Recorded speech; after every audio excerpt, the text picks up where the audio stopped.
Big Eva has a woke Super Bowl ad. Many of you have probably seen it. Some of you maybe haven't. We're going to watch it here in a moment. But it is a woke Super Bowl ad, and it tells us everything we need to know about Big Eva. Hello, and welcome to Contramundum. I'm Andrew Isker, and welcome the other host, the main host, the star of the show, CJ Engel. Hello, CJ. How are you? Good. I'm the second string backup host over here.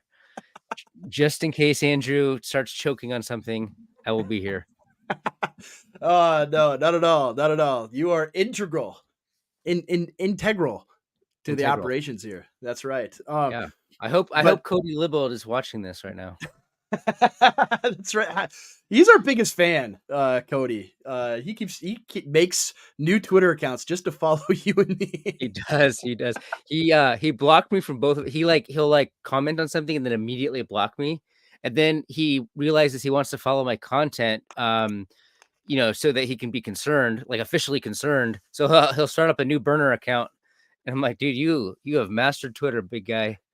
You're doing it. You just can't quit you. That's well, yeah. So the Super Bowl ad, I don't think have you seen it, CJ? Have you seen? I saw some screenshots of it. That's okay. It. Well, yeah. We're gonna play it right now, and we'll get your live commentary on it. I am watching this now for the first time. Yeah, integral. Here we go. Integral, like integralist. I'm telling Michael O'Fallon to you. Yes, he's integral, but not an integralist. All right. Well, with no further ado, we'll play this Super Bowl ad.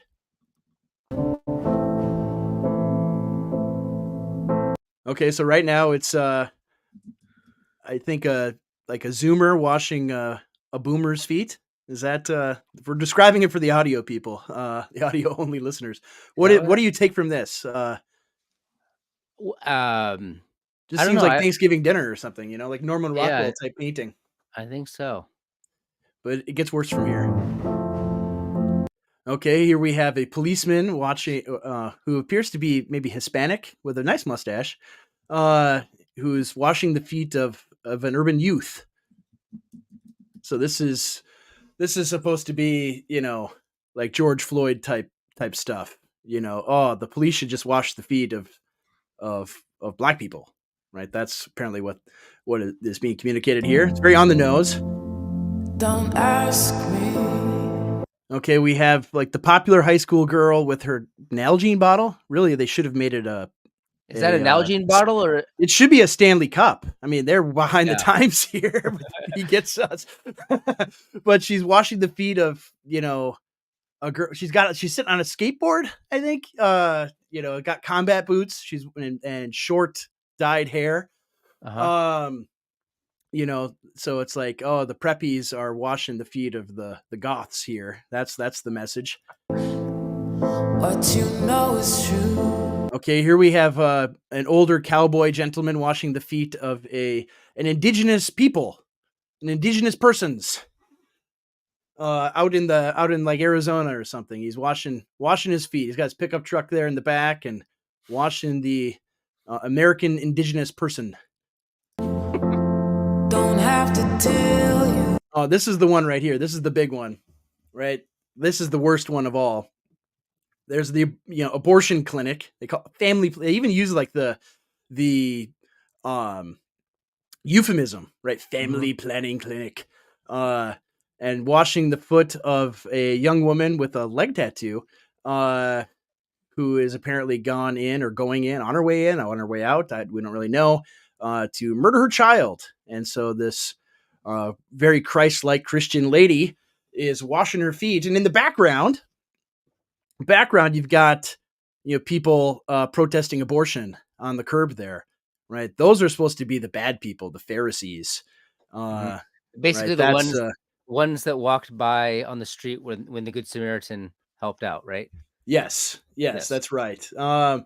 See, these are the bad people, the people that oppose murdering babies And the good person is the one that says, "Hey, I love you so much, even though you're going to kill your child or you just killed your child. Here, let me give you a free foot massage." Let's see what else there is. I love your. Okay, this appears to be, a shut-in, alcoholic woman. Apparently, maybe this is her daughter. I don't really know. What do you think, CJ? Yeah, I don't know. Probably a daughter. I think so. Yeah, probably a daughter. Yeah. Precious heart. Oh, here's another, cringeworthy one. You have a, probably like a pipeline protester. She's got her sign there in the background, and an oil worker is washing her feet with his hard hat. And there's oil derricks in the back, or oil pumps. Sorry, all of my oil field friends using the wrong terminology, but yeah, he's washing her feet. That means like he's the bad guy, he's in the wrong, and she's in the right. Right? That's what's being communicated here on all of these cases. Right? Mm-hmm. The left wing stuff is good, and the people that would ordinarily oppose it, they're bad, and they have to show humility. All right, let's keep going. I was standing. Oh, here we go. This appears to be a bus of invaders, illegal migrants, people, refugees, if you will, about to get on a bus. Maybe they're going to Chicago. They're going to the sanctuary city of Chicago, and a what appears to be middle class housewife. Here they are. There's a picket fence in this suburb. She's washing her feet, making her feet nice and clean, giving her a pedicure. Maybe, we don't really know. You were there. A Muslim family. This is maybe Dearborn, Michigan. A woman in a hijab is getting her feet washed with a garden hose by what appears to be a blue collar looking family. The dad is sitting there in the lawn chair, kind of looking askance, like looks kind of angry. And the young Muslim couple, they're getting their feet washed there, so they can go pray to Allah later. Two worlds collide. And here it looks like a campus protest. This one, two groups. The one on the one side that is the counter protest. They're wearing masks and have bullhorns. She's washing the feet of the people that want to shut down whatever event is going on. And they could never tell. And then this last one, it's an old black dude, an old white dude on a front porch somewhere in the sticks of Appalachia. And they're reenacting, that Mr. Rogers scene, right? Yep. Where they share a foot tub together. Isn't that so sweet? And then here is an androgynous person. Maybe it's a man, maybe it's a woman. We don't really know. He or she or it has roller skates and nice, freshly shaved legs. And what appears to be a Catholic priest is washing this human being's feet.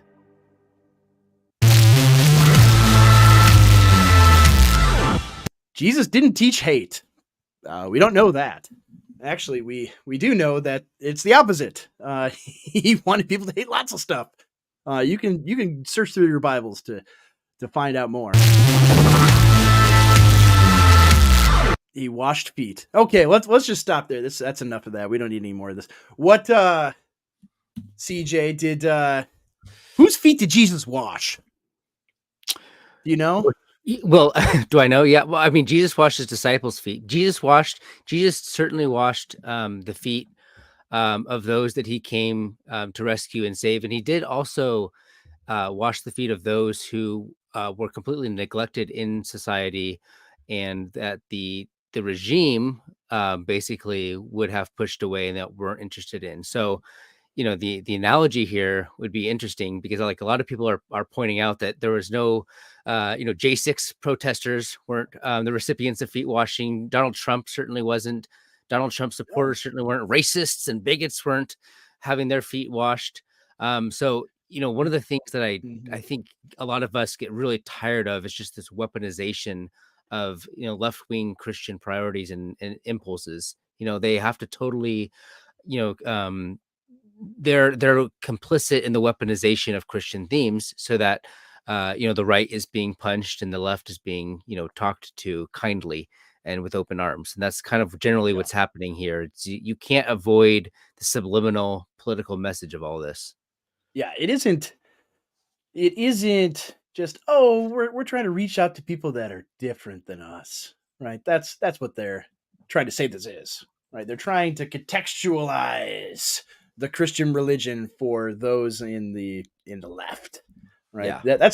And that was the whole Tim Keller shtick, right? That was his whole thing, is we want to make Christianity comfy and friendly and nice and warm and open and inviting to all the people in our society that absolutely hate the Christian religion.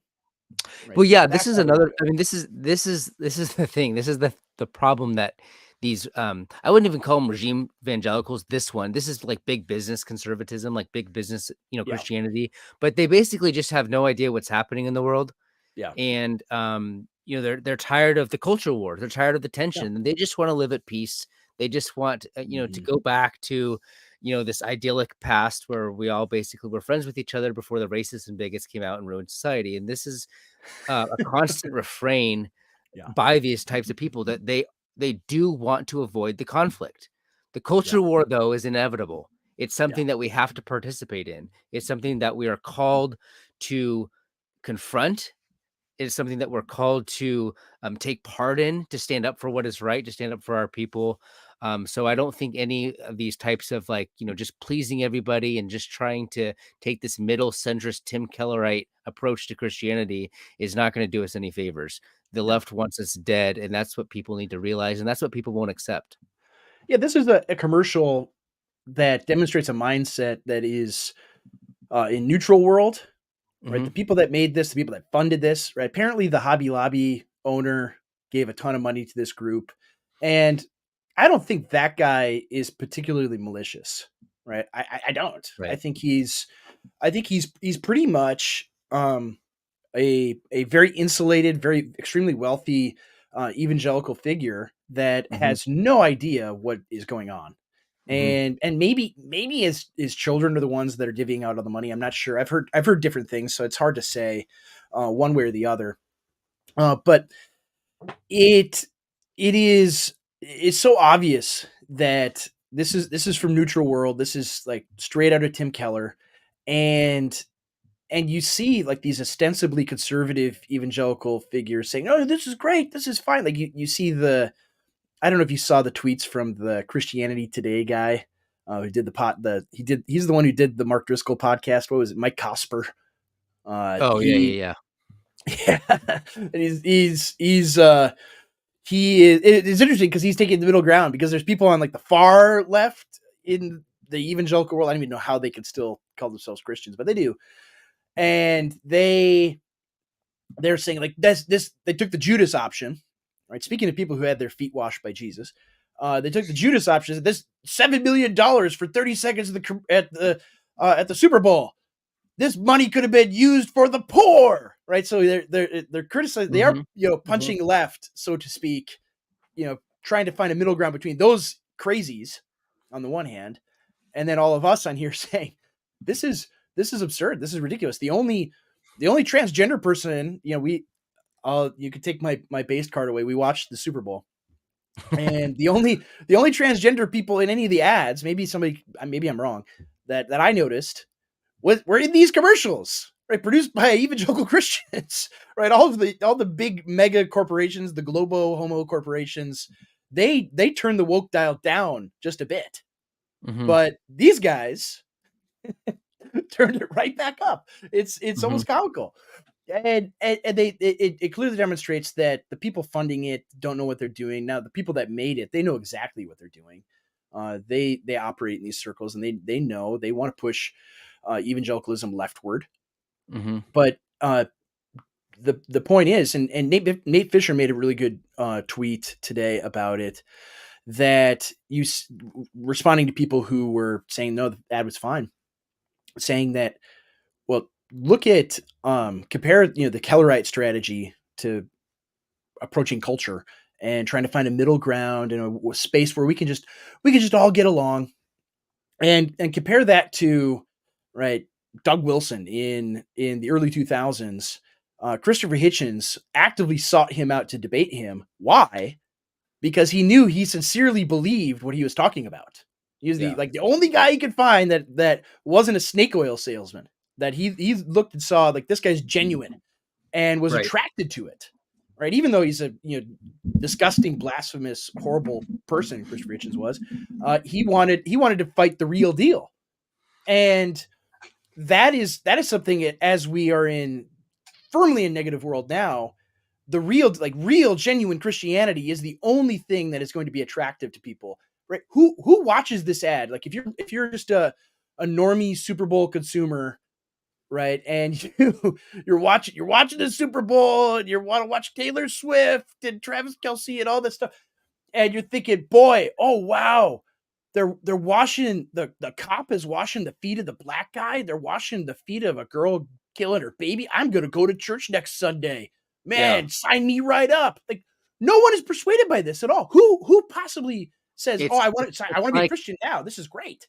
Yeah, it's like one of those things where these are the same people that won't admit that there actually is, a significant anti-white agenda going on. These are the same people that these are the same people that basically took the wrong side on all the biggest issues from I don't even remember their names, from the fentanyl guy. What's his name?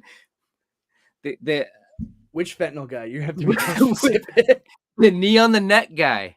George Floyd. George Floyd. Yeah. They take the wrong position on all these things, right? And then they lecture us about our need to be more Christ-like in light of all the hysteric language and media headlines and all that stuff. They don't know what time it is. They don't know what's actually happening. They live in their own corporate bubbles, and they just cannot understand the war that is actually taking place. No, not at all. And I can't believe I forgot St. George Floyd. That's really I know. And during February. During February, yeah. Wonderful. Happy Heritage Month, by the way. That's right. Yeah. So it is. I don't know, man. Like, I just look at this and I think they're so. Who is fentanyl guy? They are so disconnected from the average people that sit in the pews. Right. Today. Josh Dawes, I don't know if you saw this too, CJ. He posted someone made a Super Bowl ad that was just all the people in, like, the last couple of years that have converted to Christianity in different ways. Like Rosaria Butterfield was in there, and the goth tattoo girl that converted. I don't know if I can't remember her name. People can tell us in the comments. People like that. And it was, used the kind of the same format, same color scheme and everything. And it was beautiful. It was great. And it's like, they never would have allowed that ad to be played at the Super Bowl. That's the other aspect of this that you have to consider is this ad, the corporate masters will allow to be played at the Super Bowl. When there was going to be a Tim Tebow ad, an anti-abortion Tim Tebow ad, a pro-life one. Oh, yeah. Yeah. And they would not allow it. They wouldn't allow it to be played. So CBS was not going to. Kat Von D. That's right. Thank you. Thank you. I'll put that up there. Kat Von D. Thank you, Doug Steffi. Yes. It would not. That ad they would never in a million years allow to be played. So that's part of it too. You have to, I guess, consider that in mind. But at the same time, if this is all they're going to let on, who cares? Right? Don't do a Super Bowl. Don't spend $14 million. You did 2 ads, $14 million. Think about that. In one sense, it is a waste because they're subverting the church. They're subverting Christianity with that $14 million. They're not doing anything positive and good and building it up and strengthening it. So no, it demonstrates that these people, for whatever reason, I mean, some of them are just aloof. Very wealthy Christians that paid for this. Some of them are actively malicious, and it demonstrates, it signals a massive disconnect from the people in the pews and what they are actually dealing with on a day-to-day basis. Like you have a regime. I mean, even just look at like the jobs report. Maybe you saw this, CJ. The jobs report. All the Biden brags about all the millions and millions of jobs that they brought back after COVID, and almost all of them, all like the growth in employment that's happened the last 3 years. Do you know who these people are that have gotten jobs? Where it came Illegal from? The immigrants. growth of it's all from foreign-born people, like Yeah. 100% of it. Yes. It's Yes. like, That's what's happening. Mhm. yeah, no Americans have gotten jobs, but people that you've imported to this country have, right? Yeah. It's so people feel this. And People then like and then they gaslight us. Well, they're the most qualified for the job. Maybe if Americans oh, want to get the jobs, they should work harder or something like maybe you the shouldn't amount be of so lazy, you yeah, know? the amount of gaslighting and humiliation. And this is only the tip of the iceberg. I think there's a long struggle here that it's so painful to even think about. This is why I do a lot of what I do offline with like manufacturing, I'm trying to provide a future for my white Christian straight boys, you know? Oh man, you invoked whiteness, CJ. That's no man, we're gonna be in Yeah. so much trouble now. But yeah, no, like people. I mean, these people think that our children shouldn't exist. Right. That's ultimately what it is. Like you and I have done the most evil, sinister crime imaginable. We've produced more white children. Right? Hmm. That's Hmm. unforgivable. And so no, it is it is such a red flag in terms of what the priorities of elite evangelicalism is. That's what Hmm. this added. And it's transparent. It's obvious. Like people are like, oh, you're reading too much into it. It's like, I don't know, man. It's pretty on the nose when you see somebody washing the feet of a woman going to get an abortion, right? Like, I don't think you have to think too hard about what that means. It's pretty obvious. Yeah. Like it's telegraphed, right? It's that's part of like Well, the irony is like here's Christian the art is other really problem. bad because it's Yeah, so on the nose. the other Not subtle. problem is these are the same people that are not willing to make any distinction between the obligations of a private Christian and the obligations of those in power, the magistrate.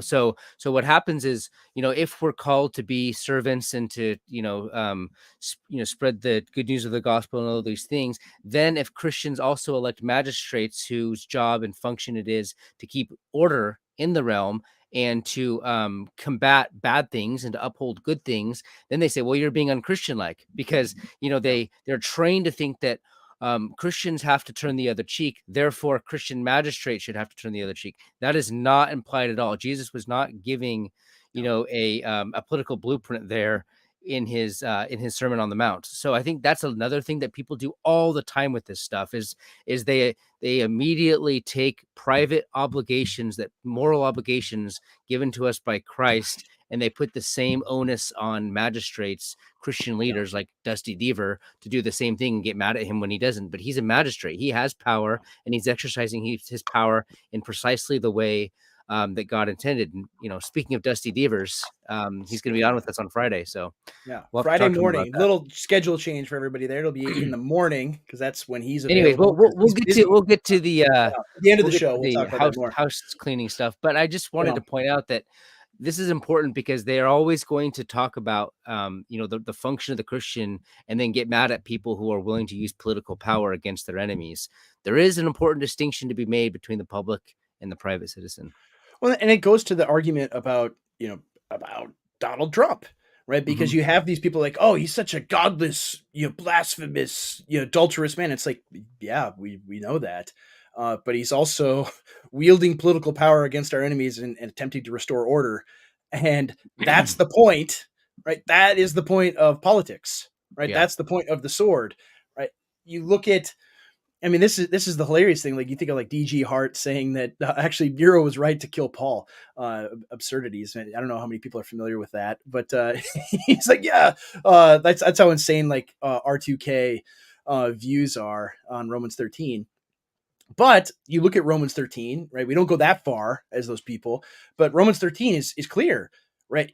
The civil magistrate has the sword given to them by God to execute justice, and that was written about Nero. who is this Mhm. godless, reprobate man. And Paul's talking about him, that he's a minister Yes. of God. And I was just reading. I've been rereading Calvin's Institutes, and Nice. especially paying careful attention to his introductory, his prefatory remarks to the King of France. And one of the things that he says to him, and he's echoing Augustine when he says this, is that if you are not executing your office to the glory of God as the king, and this is a magisterial reformer. This is not like, one kingdom guy, right? This is, Calvin essentially two kingdoms guy, saying if you're not executing your office as king to the glory of God, protecting his church, maintaining public order, so on and so forth, you are no better than a brigand. You're no better than a robber, than a gangster, right? That's all you are. Mm. And it's like Calvin is saying this, right? Yeah. Calvin said this, and so we're on pretty firm ground to talk about things this way. There's Mhm. centuries of Christian tradition about politics, Mhm.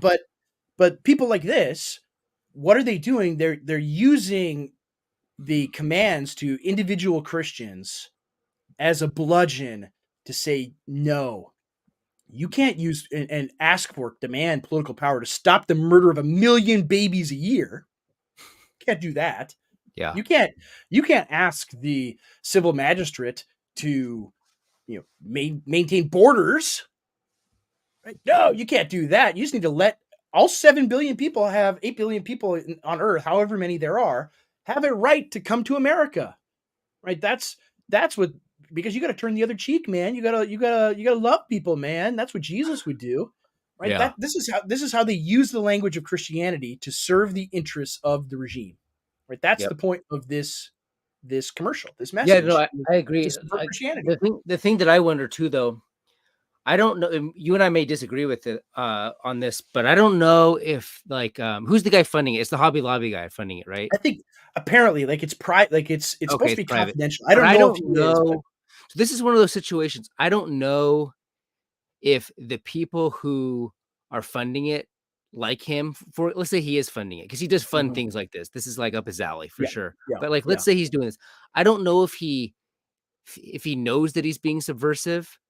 I don't, but I think he's getting advice by subversives, right? Yes, So that's a good I, way to put it. Yeah. I think he's unknowingly subversive, but like these people are always put in these situations. It's like this is how corporations work, right? They're giving it marketing advice, and he probably Mhm, has like Christian market experts and stuff like this, and they're mhm. the subversives. They're the ones Yes. that are pushing it. I think that they're influencing him negatively. I don't think he's up to date on all the details about like the wokeness and all that stuff. I think he's No, just I funding. think And it's an this is older guy that's very pretty aloof, you know? yeah, exactly. These guys need to be like much more. He was the guy that did the foot washing for Lecrae and stuff, right? That was the Chick-fil-A guy. Okay, That so was the yeah, it's all Chick-fil-A the guy. same. This is Same the kinda same guys thing. though, yeah. I don't think they realize what's actually happening in the world. They just live completely out of the loop. Yeah, they just think, well, racism is bad, man, so I'll wash Lecrae's feet. And, like, you remember what Lecrae said to him, was like, "I don't want my feet washed, I want you to give me equity in your company." Right, Right? exactly. It's like, that's what it is. That's all it is, Yeah, is resentment yeah, and envy that yeah. you are fueling when you do these things, right? Hmm. That's all it ever is.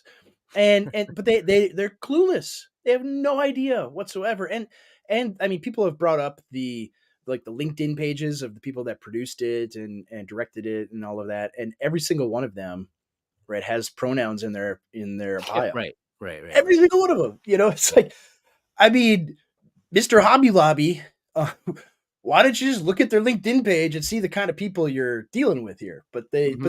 they don't. They're so aloof to the way the world is. I mean, they're so Yeah, insulated from it. They have no idea. right. So in one sense, like, I blame him, but not for the reasons you would think. No, exactly. Um, so yeah, it is. But I think it was a crystallizing moment that we had Sunday, where you could see what we're up against, and the enemies. Yes, we have myriad enemies outside against us all day long. Right, flesh and blood enemies, and ones that are beyond flesh and blood for Hmm. sure. But we Hmm. also have enemies inside the gates, right? We also have enemies inside the church that are seeking to tear it apart and destroy it. And just today, actually, speaking of enemies on the inside, James Lindsay, not quite a friend of the show, James Lindsay, asserted that Stephen Wolf and I and Torba are part of a federal operation to do something. I guess he's saying that we're Ray Epstein's trying to gin people up, even though everything any of us have ever said is I'm not even ultimately interested with the whole Christian nationalist project. I'm not even ultimately interested in the political So as he far said as like electoral politics or anything like that. He said you and Torba and Wolf. Is that what he said? Yeah, that we're operatives. Yeah, for the federal government. I think people believe that, like, who don't like know us. Like, I mean, Oh yeah. we survive on people's like support. Yeah, We're not. I mean, unless you're getting a lot of Peter Thiel bucks, and I'm not seeing them. I'm certainly not. I almost said I wish, but I don't. Yeah. I don't want No, those strings attached. But no, crazy. I mean, people level these accusations because they're unfalsifiable, right? I can't Right. prove to anybody that. I mean, that's the point of calling somebody a Fed. I mean, when people, that's why I'm actually against people calling Flake Callens a Fed, because right, there's no way that he can prove or any of us can prove it or disprove it. I mean, maybe we could prove it if we looked at his bank account or something, but it's an unfalsifiable claim, right? The point is that people like that are certainly used by the regime to attack us, and his thinking is just so convoluted. It's like it's just like he said there was going to be a trans George Floyd this last summer, and somebody was going to do something violent and things like that. And the whole time, what were we saying? And Stephen Wolf and Torba and everybody else say, don't take the bait, don't fall for a trap. We totally repudiate all violence. Anybody who's listening to us, do not do this. Do not do anything like that. But I guess that stuff falls on deaf ears, because malicious people like James Lindsay just like to attack the church. He hates Jesus. Right? I think it's very likely that bad things can happen and Christian nationalists will get blamed for it. I think that is true. I mean, I think of all the people that are most susceptible to people pointing fingers, probably Andrew Torba. But you know him and I know him, and it's just hilarious to think that we're working for the feds or something. Like, the feds could not be happier to destroy us. Like, you know what I mean? So they don't. I mean, that's just it. It's like look what they did to Andrew Torba. Yeah. He can't function economically if he was, operating in the United States like everyone else was. Yeah. He had to go to great lengths to avoid. Debanked, deplatformed every cloud service and everything, and just shut them down. Right. It's right. That's not what feds like. They would be boosting it. Right. Gab would be on par with Facebook if he was a Fed. It's so comical and so absurd. Like Silicon Valley would be it would be like the next Google if it was a Fed operation. And so no, it exactly. is it's absurd. I mean, well, that's the other funny thing. That's what Google is. Yeah, exactly. Like that's what Silicon Valley is. Silicon Valley is a defense industry offshoot.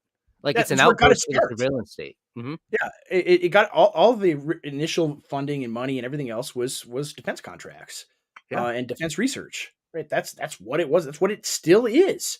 And so it's just it is the fact that the show hasn't been canceled. We're getting there. Don't worry. Well, we did. We got kicked off YouTube. We did. They didn't want us sharing the Tucker stream. Also, we did get in a little trouble there. But no, it's so preposterous and so absurd. Like, I think anybody who gives that guy the time of day and takes him seriously is just simply not a serious person. That's all, and that's kind of been our line on it the entire time. I mean, people you invoked Cody Lib a few times already. Like, people like that, they're not serious people, and they're chasing clout just to attack Christians that are on the right. Right? That's what they do. Like, that's the point. You see that with Blake Callens attacking people in the church in Pella and other places. It's right. It is. It's evil what these people do. right? Yeah. It's evil, right? And they serve the interests of the regime that ultimately hates them, right? They're not getting any brownie points. They're like the people in the gulag that voluntarily are the supervisors, right? Keep, spying on all the other prisoners. That's what those people are. They're locked in the gulag too with us, but they're making sure we're not being bad boys, saying things that we shouldn't, right? Right. That actually subvert the regime. Right. And so, no, I mean the whole Christian nationalism project from the outset, for me, and I'm not going to speak for Stephen, but I think it's safe to say he agrees with this point.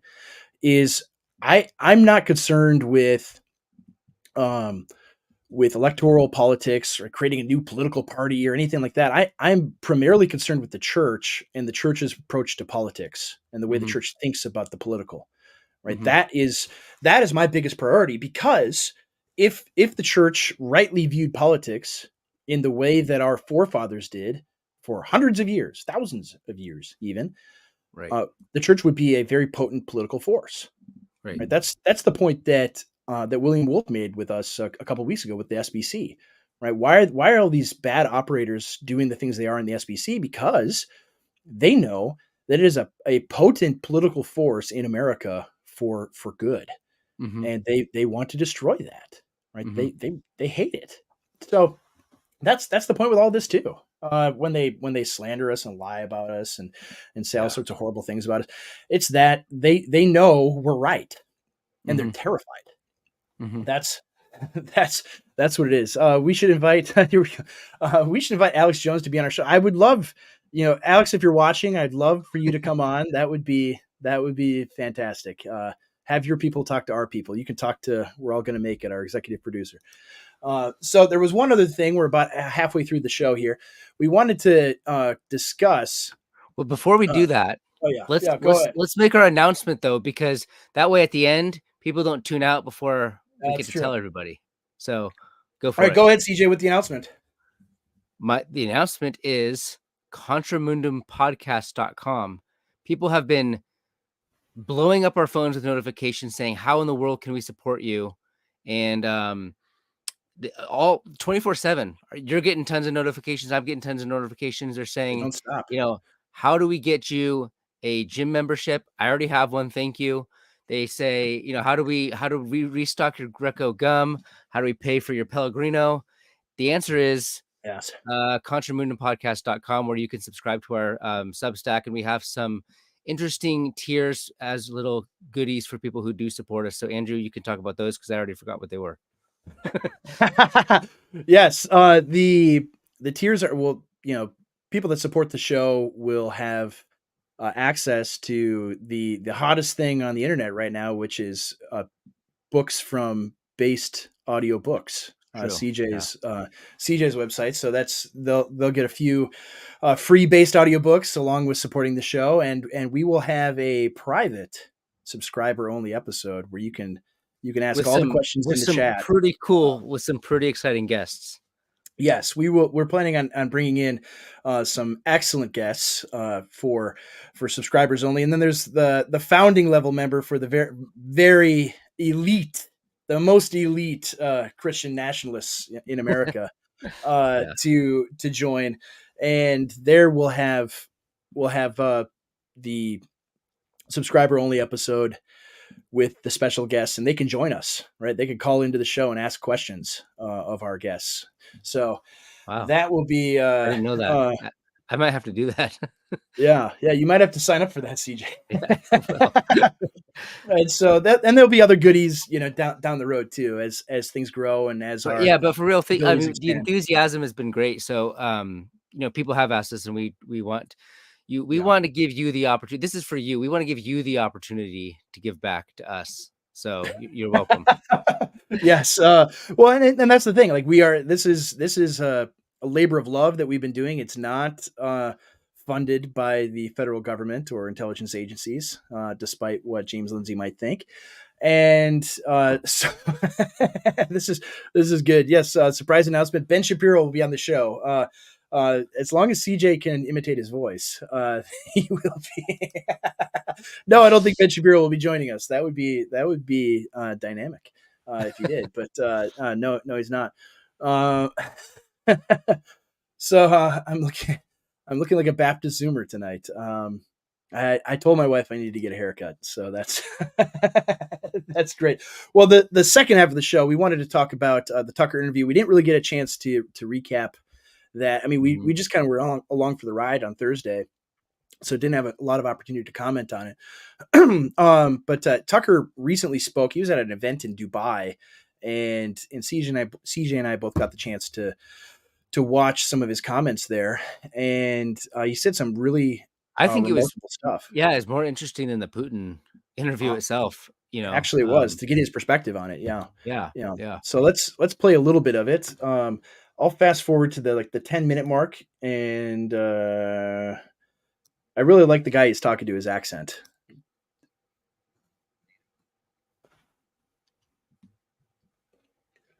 Uh-oh. Andrew, we can't hear it. What? It's You can't hear it? I think it's only playing for you. Or something. Well, I like the sound of it. This is a production note. Hold on.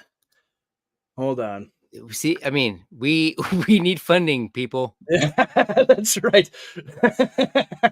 Well, hold on a second, everyone. We'll play it because it's fantastic, and I'll find a way that everybody can hear besides just me. Hold on, CJ. You could tell him some more stuff really quick. Yeah. So go to basedaudiobooks.com. This episode is sponsored by basedaudiobooks.com. Andrew, the funny thing, we launched. When did I launch it? Like 2 weeks ago, I think. I believe so. Yeah, it was. I was just kind of like, it was kind of like a side project thing, and then it like blew up, and like several hundred people signed up. So I was like, oh no, I actually have to like do this for real now. So I've like hired readers, and we have like 11 books now that are going. So definitely go there and check it out, and you get or just go to contributingpodcast.com and support us there, and then you get 3 free books anyway. So we'll see if Andrew fixed this here. All right, we'll see. Tell me if you can hear it. Can you hear it? It's loading. This is great. This is the best audio and video podcasting anyone has ever seen.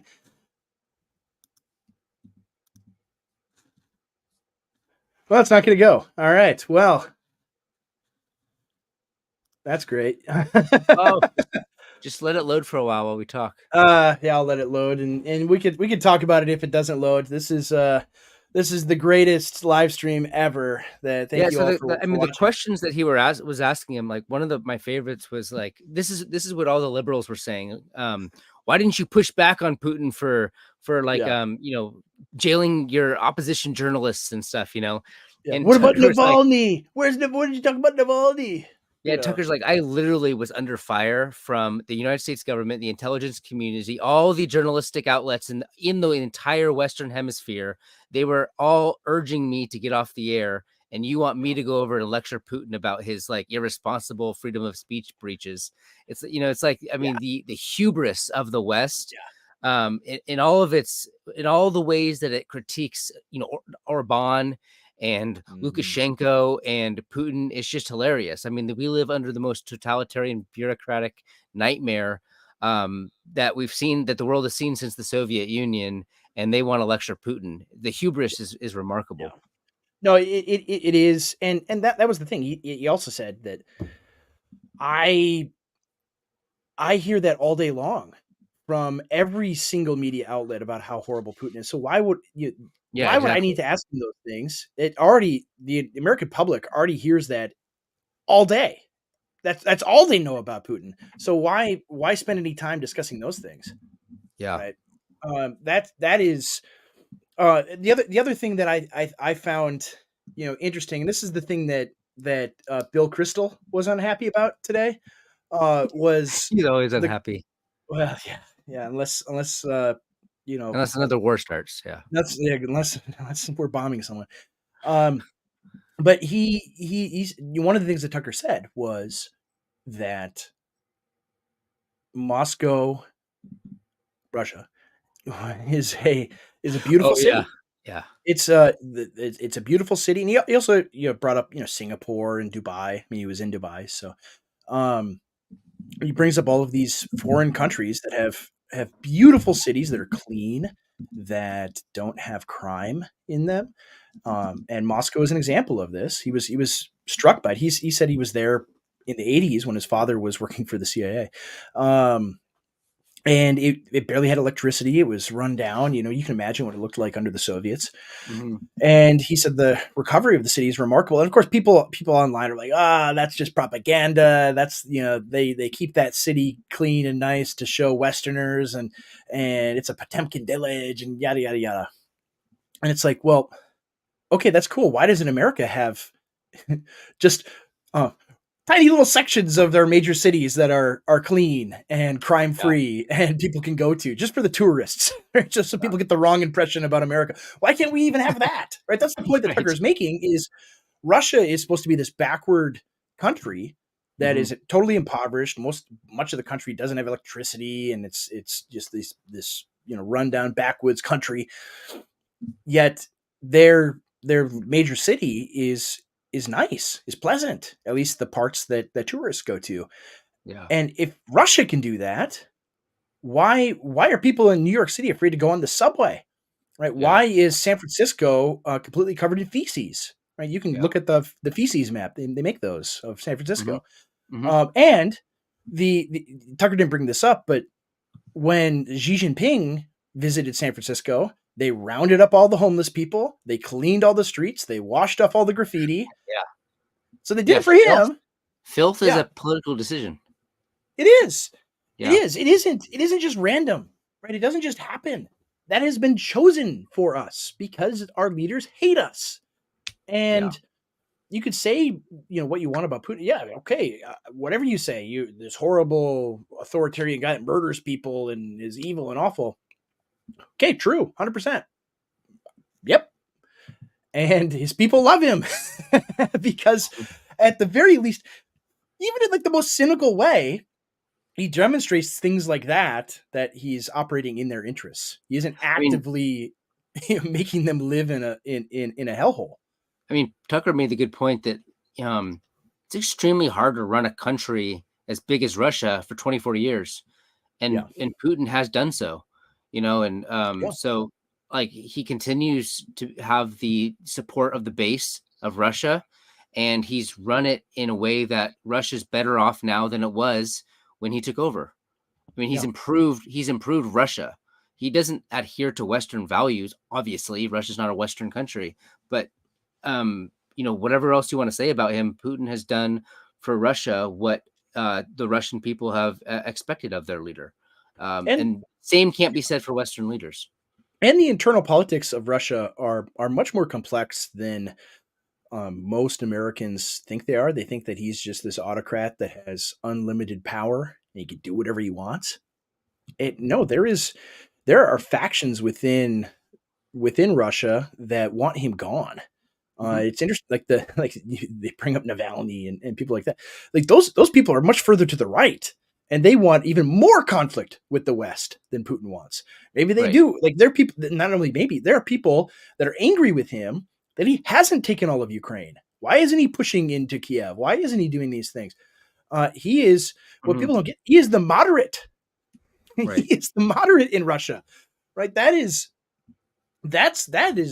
the astounding point when you finally realize that he's trying to restrain these elements in his country, and people don't get that, right? And they don't get how. And this is Tucker brought this up. I wish we could have played it, but we are the world's youngest boomers, or at least I am. I can't get technology to work. But in the interview, in this post interview, he says that the Russian or rather the American foreign policy makers, right? The only frame that they view things through is 1938 to 1939. That it's always asking, well, okay, who's the Hitler in this situation, and we're going to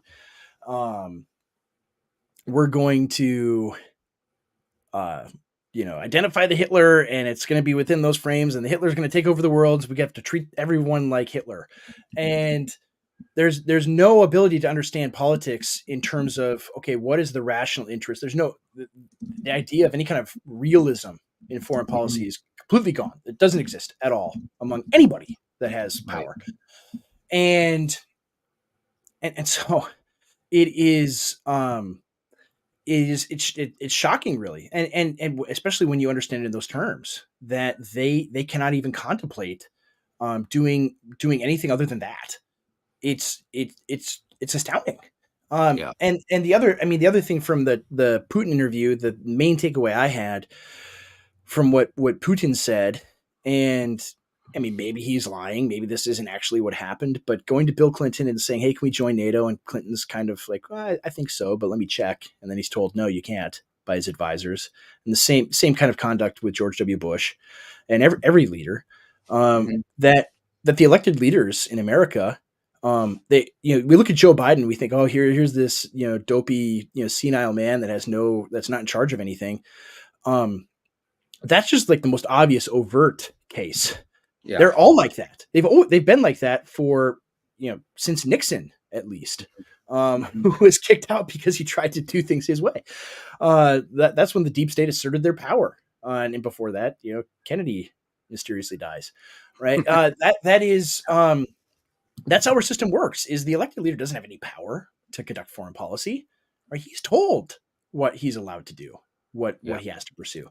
And I don't have any reason to disbelieve what Putin is saying. I think that fits with my general read on how our foreign policy is conducted. So what did you think about that interview in general?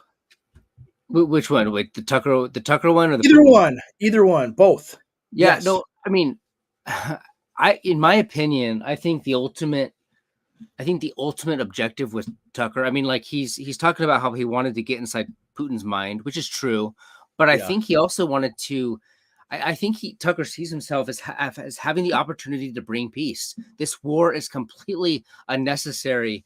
I mean, there's a lot of wars that are unnecessary, but this war specifically, the burden, the moral burden for this war is so clearly on the United States, and everybody knows it. Everybody knows that Ukraine was willing to make a deal with Putin, and the U.S. blasted it. Everybody knows that. Through Boris Johnson. Yeah, we can't admit it. Well, Boris Johnson acting on behalf of whom? Of the United States. These are all satellites of the American empire. Yeah. Right. And everybody knows it, and people are realizing it. And he's saying, we don't have to live like this.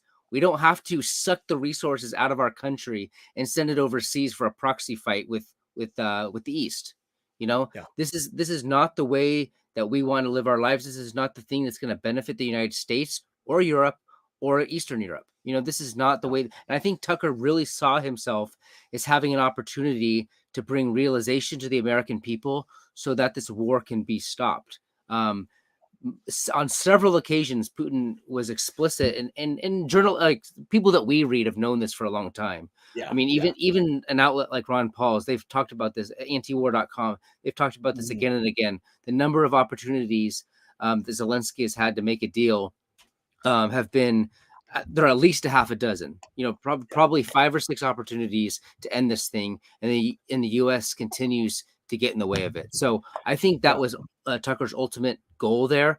And I think that I'm hoping that it changed some people's minds, that we need to make these things to be explicitly unpopular. Yeah, this is a good question. I mean, it's kind of a tangent, but we're good with those. Would Germany and Britain be based if not for the United States? No. I mean, this is it depends on how you want to answer it. Like, if they weren't, I mean, so the question I think is if the United States was not occupying, virtually now, or whatever. So after World War II, if we hadn't done the Marshall Plan stuff. Yeah. So I'd take the question as, and he can reply if he wants. I take the question to mean, if the United States had not occupied Germany, not done, the Marshall Plan, had just withdrawn from Europe and let it go its own way and let Britain pursue its own interests. I mean, some of that is what we talked about with Josiah last week, is it wasn't just domestically in Britain, in France, in Germany that the United States asserted its power in the internal politics of those countries, but also internationally. All those countries had, I mean, of course not Germany, but France and England in particular Mhm. had very large empires that the OSS, then the CIA, worked to subvert and overthrow. I mean, Josiah brings up that the United States employed Ho Chi Minh to fight the French. Right. Mhm. That's how the U.S. actually operates. James Lindsay is they employ communists. Yeah. they don't employ people on the right because they're worried if people on the right would win. But they those are the things that they did. I mean, in Germany, it's similar. I mean, they basically rewrote the German constitution and the way that Germany is now, where right wing politics is effectively illegal. I mean, Yes. in Correct. America, it's effectively illegal, and it overtly is illegal in Right. Britain and France and in Germany and the other European countries.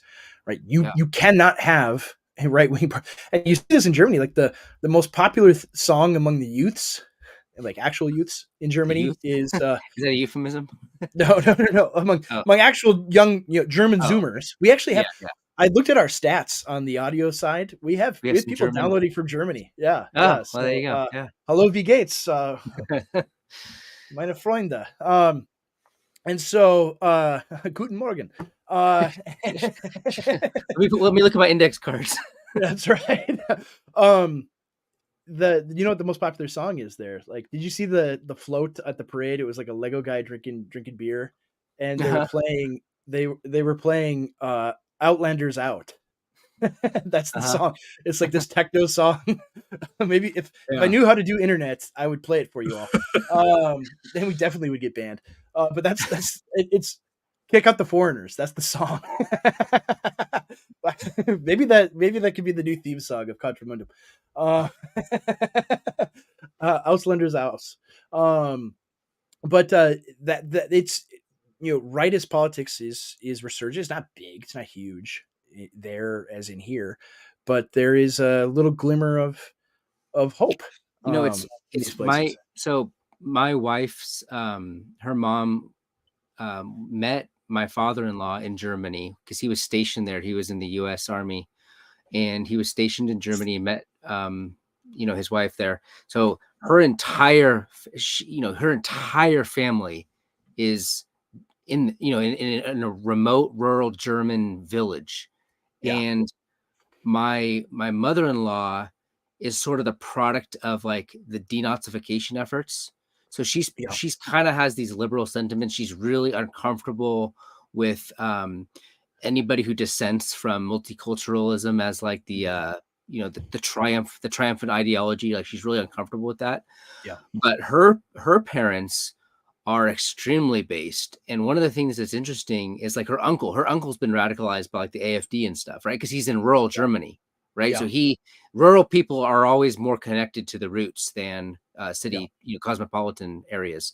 So Mhm. he's pretty based from what I hear. And my mother-in-law is kind of worried about him, right? Because she's been trained to be concerned. Yeah, That's how it works. The same things that are happening here have already swept through Germany. So it's just yeah. interesting to see, their reaction to things. One of the things that's interesting is they have a very strong Lutheran background, obviously. Hmm. And Hmm. part of the denazification stuff was like the United States was involved in selecting pastors for all the rural churches. So they all have women pastors by state mandate. It's Yeah, like state enforced women's ordination over there. yeah. And that's just part of their ritual humiliation. The same things that are happening here happened over there in Germany. It's fascinating. Oh, this is the first time we've got Corbin, who asked the question, sent us 10 buckaroos, 10 smackers. That's pretty cool. So now I can buy some Pellegrino, and I'm halfway to my way to getting some Greco Gold. Yeah, there you go. You pay for the Or shipment. not even one tin of Zin in Minnesota.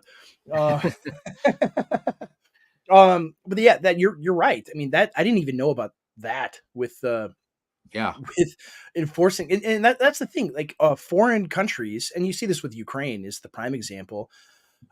The powers that be in the United States are able to do the kind of things they wish they could do in America, but they're encumbered by the vestigial organ called the Constitution, right? Mhm. Whatever power it still has, right? They're Mhm. encumbered by that.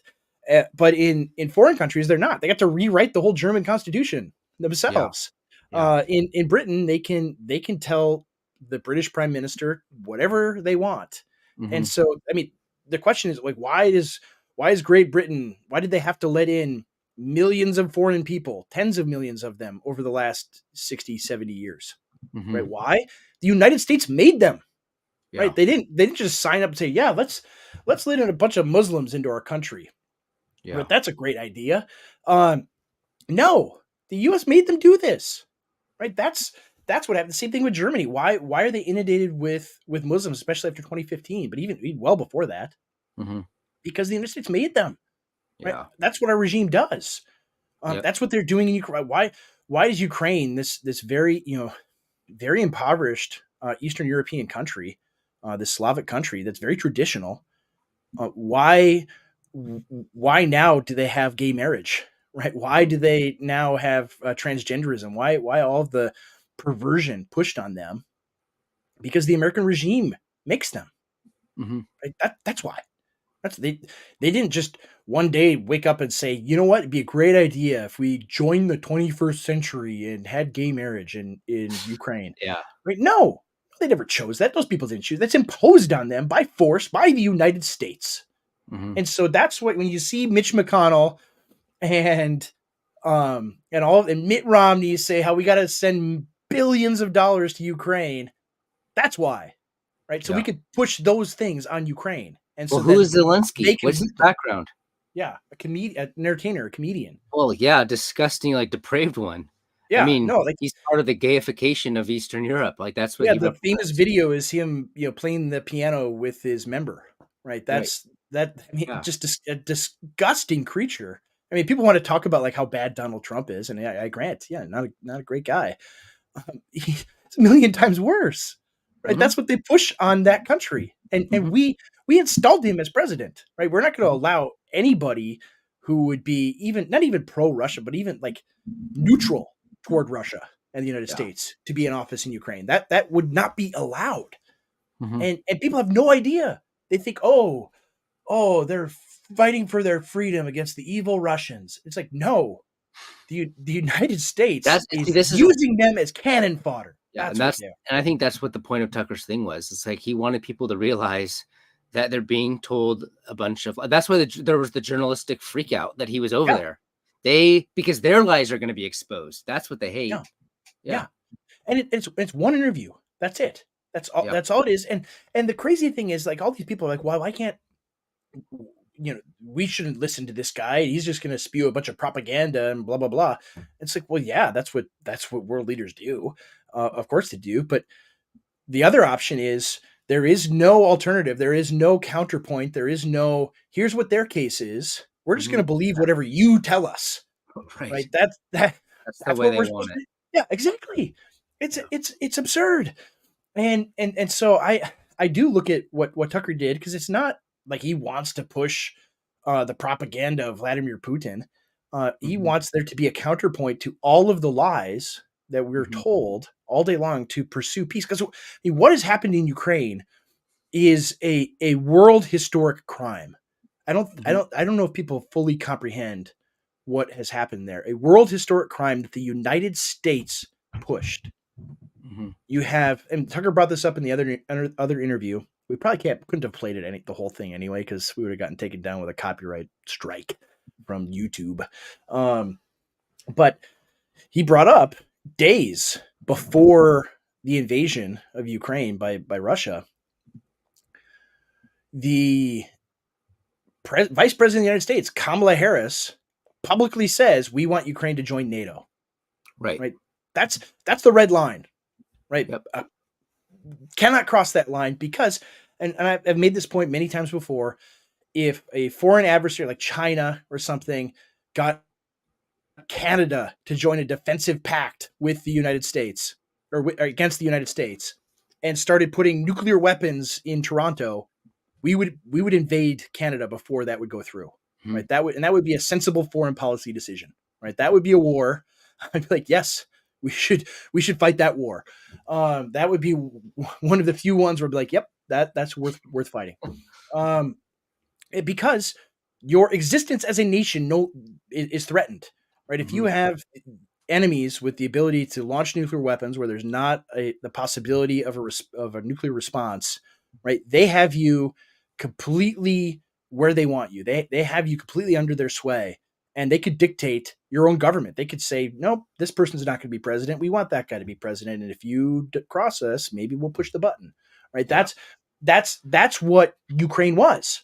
And no one has any idea about that. They think that one day, for no reason at all, Vladimir Putin said, I want to gobble up this country that neighbors me, because Russia's not big enough. We want the land. Well, that's how the US basically interprets everything in the 20th century. And even before that, just like for like no reason this thing happened. And if we don't invade Iraq, right, Saddam Hussein's going to take over the whole world. Right? That's literally what they said in 2003. That's what people believe. That's what you saw on Fox News all day long. If we don't invade Iraq, Saddam Hussein, everything is downstream. Everything is downstream from the World War II myth. Everything. Yeah. Everything. Everybody's the next Hitler. You know, everyone they don't like is the next Hitler, and Zelensky's the next Churchill. It's like the same LARPy, foreign policy narrative every single time. And Joe Biden is the next FDR, probably because he's going to be president for life, just like FDR, which means he's going to die in office. It's true. There is some. I guess there is a parallel there, but well, we hope not. We should probably good health. Probably wrap up here. So we'll do some housekeeping.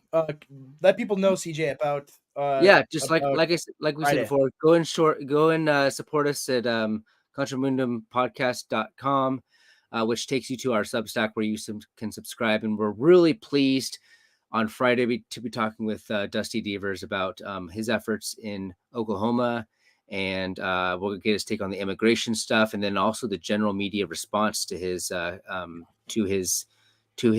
activities. You know, it's interesting to see he's coming under fire too.